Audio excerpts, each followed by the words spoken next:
Assalamualaikum warahmatullahi wabarakatuh. Perkenalkan, nama saya Ahyeta Aurora Listiawati dari kelas karyawan K2D dengan NPM 25110150. Hai, di sini saya akan menjelaskan apa itu tunawicara dan anak kebutuhan khusus tunawicara. Yuk simak video. Bye. Anak kebutuhan khusus adalah anak yang mengalami kelainan atau penyimpangan dalam proses pertumbuhan atau perkembangan baik secara fisik, mental, dan emosional.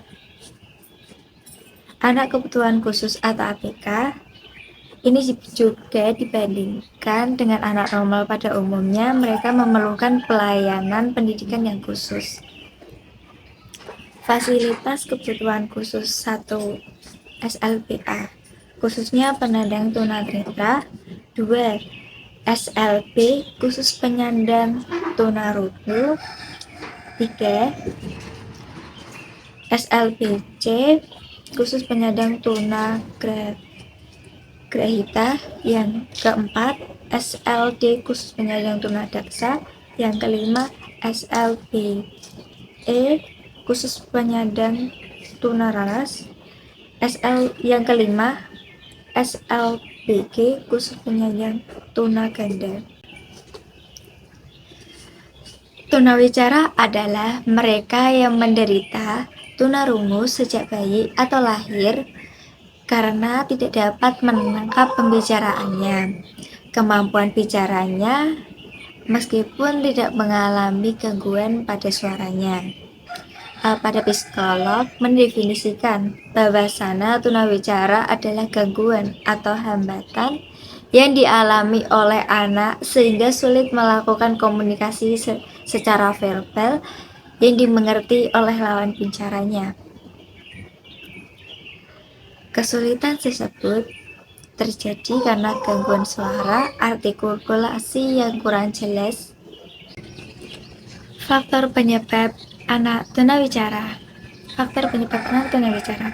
Pertama, faktor senter, adanya kerusakan pada susunan saraf pusat sehingga mengakibatkan anak tidak mampu berbahasa verbal.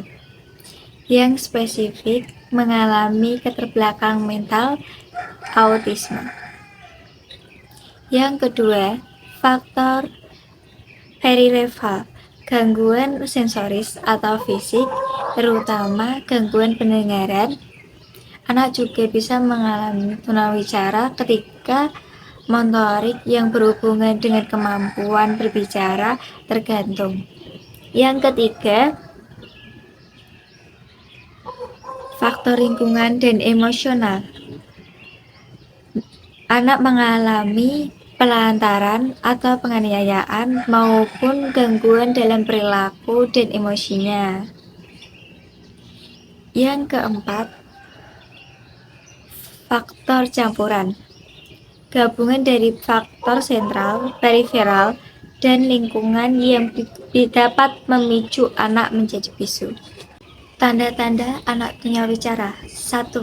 Sering mengurangi atau memperpanjang suara. Yang kedua, bicara dengan sangat pelan atau dengan suara serak. 3. Menambah suara atau dulu kata ke kalimat yang diucapkan. Keempat, menata ulang suku kata. Kelima, mengalami kesulitan mengucapkan kata dengan benar.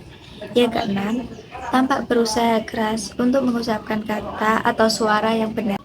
Tunawicara seringkali dikaitkan dengan tunarungu karena kemampuan mendengar memiliki peran penting dalam perkembangan kemampuan berbicara. Menurut Witari dan Pratomo 2022, kemampuan mendengarkan merupakan salah satu syarat penting dalam perkembangan kemampuan berbicara. Anak yang mengalami gangguan pendengaran akan mengalami hambatan dalam berkomunikasi, termasuk dalam perkembangan bahasa dan artikulasi. Tunawicara tidak menyebabkan seseorang menjadi tuli, karena gangguan berbicaranya dan gangguan pendengaran merupakan dua kondisi yang berbeda. Namun, ketulian atau gangguan pendengaran dapat menyebabkan kesulitan berbicara. Diketahui bahwa anak tunawicara berhak mendapatkan pendidikan yang layak dan bermutu sesuai dengan undang-undang di Indonesia. Lingkungan keluarga dan sekolah sangat berperan penting. Jika keluarga dan guru bisa memberikan dukungan dan memberikan motivasi, anak tunawicara lebih percaya diri dan semangat belajar. Dengan pendekatan yang tepat, anak tunawicara dapat mengikuti pelajaran dengan lebih baik dan mengembangkan potensi mereka. Bahwa anak tunawicara punya hak yang sama untuk belajar, tapi mereka butuh dukungan yang lebih dari keluarga, guru, dan lingkungan sekitar supaya hambatan komunikasi dan sosial bisa diatasi. Cukup sekian dari presentasi dari saya. Apabila ada kekurangan dalam berbicara atau salah kata atau salah mengucapkan, saya mohon maaf. Terima kasih, semoga bermanfaat untuk kita semua.